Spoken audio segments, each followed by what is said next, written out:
intersection of Plum Creek southbound exit. Looks like fires on scene, one vehicle, heavy to minor damage. A two-car crash at Plum Creek and I-25. Castle Rock police say one car stayed and the other did not. It's going to be northbound on Meadows passing Paintbrush Park, according to one caller, and they gave a possible plate. A caller spotted the license plate of an SUV driving away from the scene.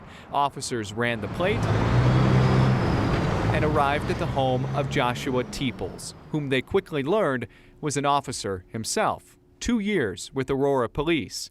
The police report says officers noticed Teeples smelled of alcohol. His eyes were bloodshot and watery, his speech was slurred, and his balance appeared, quote, a bit unsteady. The SUV spotted at the crash was in the garage.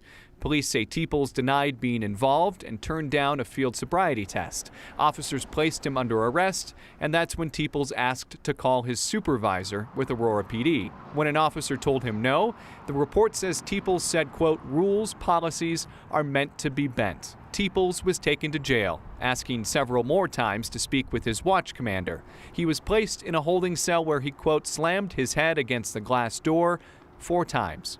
The cop now faces 3 charges, accused of DUI, failing to report an accident, and careless driving. At this point, Aurora police aren't saying much about the arrest. They say Teeples was placed on restricted duty and is serving in a non-law enforcement capacity at this time. Teeples did make his first appearance in court last Friday. He'll be returning to court on October 4th.